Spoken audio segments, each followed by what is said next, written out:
You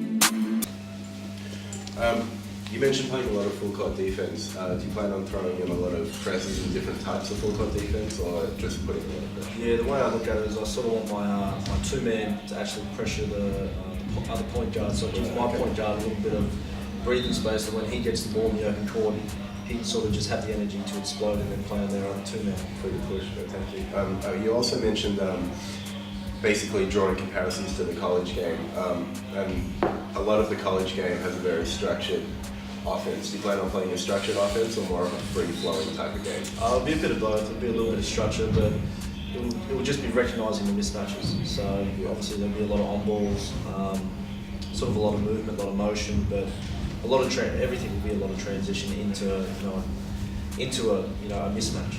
Yeah. Obviously, every coach in this league has a lot of experience. What about your experience makes you think you've got an advantage? I probably don't have much experience as the level that these guys have played at, but I played Division 1, I've been in an NBL program. Yeah. I try to understand the game a fair bit, but I'm probably lacking a fair bit behind some of these guys that are playing in the NBA and all that kind of stuff. Think you've got a pretty good chance? I mean, it all comes down to the draft. You sort of got to do your research on the kids, and be lucky with the numbers you get. And, hopefully you get the right players to sort of fit your style that you want to play. Have you been doing a lot of research on the players? Or?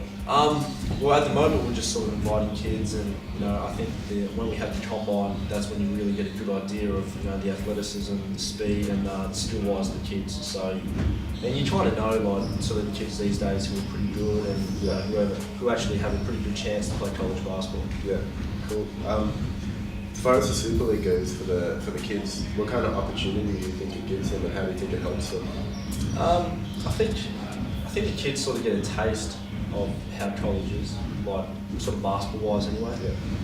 Sort of the style, the tempo, and all that kind of stuff. But I mean, you hear about college, but until you've actually been over there and experienced, and having Sadell and his dad and all that, been through the whole college process as well, and everyone sort of gets a feel. And I mean, I think college is starting to become one of those things that's like it's a must these days, like everyone wants to do. So I know a lot of kids got a lot of exposure last year. They might not have got offered scholarships through the Super League, but they did have a lot of insight, and college coaches were watching the games, and somehow they did find a path to go to college as well, which is another bright side. Yeah. What are your personal views on the whole concept of this league? I think the Super League is fantastic. I mean, having the whole draft combine, sort of getting to see the kids' full skill set, like not only just sprinting, but the whole offensive skills, seeing them move laterally, their agility, sort of getting up and down the court, their shooting. It's just the combine sort of shows you a little bit of everything, and then once you actually get to the game situation, then you can actually see a full player's potential. Yeah. You talked about some of your experience, playing Division 1 and all that kind of stuff. Tell me a bit about that. I played junior college for 2 years. I played in Midland in Texas, and that was a battle each day. Guys trying to get Division 1 scholarships, and that was probably one of the toughest 2 years of my life, sort of training every day and sort of grinding it out. But Division 1, it's a totally different mindset. You're playing in front of 12 to 15,000 people a night. Yeah. You're travelling. You do that much scouting. You've got to know your players' strengths and weaknesses, and it's not only being able to play the game of basketball, it's being able to understand it and sort of understand where you got to score and where you got to get stops, and the players that you need to get involved in the game to sort of get your team on the up foot. Yeah.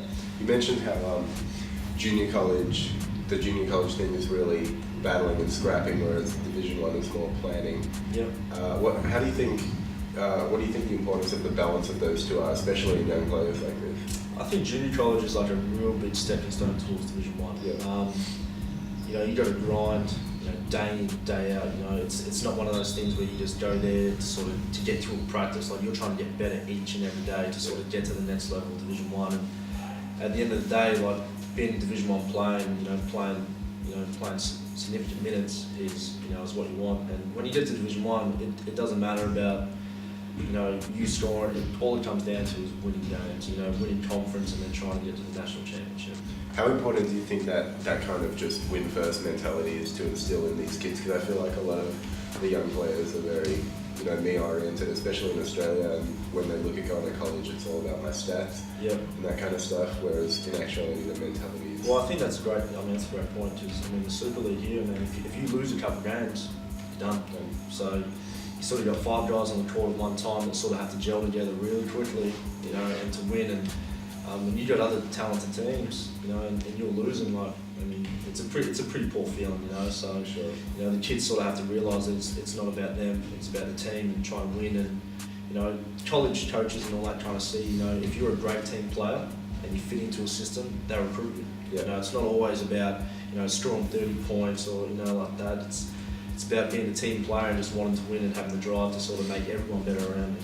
So you think with the coaches, all the coaches and stuff, and everybody running the Super League having that sort of mentality, that's going to have a big benefit on these kids and learning about that kind of. Yeah, well, I mean, to be honest, you're not going to get, you know, the coaching experience that's out here right now. You know, there are guys who played in the NBA, you know, Sadell's third senior, you know, Coach DMAC, you know, played NBL legends.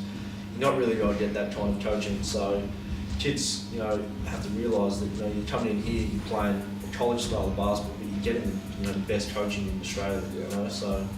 And you know, I'm still trying to learn off these guys. You know, because you know, they have that much skill and, you know, that much, you know, wise. I just really want to, you know, grasp every moment of it too. Yeah, awesome.